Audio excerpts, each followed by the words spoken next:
واحلى كوكيز سهل بسوي معاكم. زبده قالب ونص، سكر اسمر وابيض، وراح اكتب لكم كل شيء، وشويه فانيليا، ونخلط.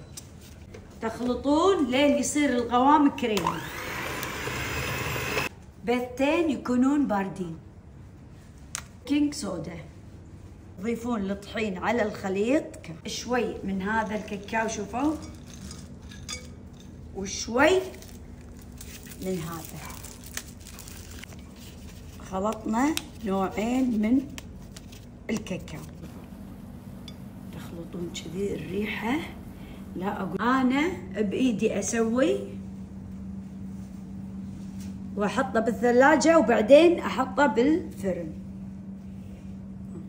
ومع أجمل لقطة وأحلى وأسهل وأسرع كوكيز. شوفوا، لا أقول لكم عن الريحة، بس شنو تنتظرون عليهم يبردون، مو هم حارين تشيلونهم.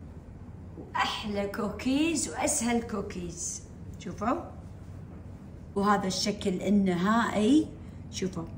شوفوا الجمال والروعة. تقدرون تحطون آيس كريم، أي إضافات، وبالعافية.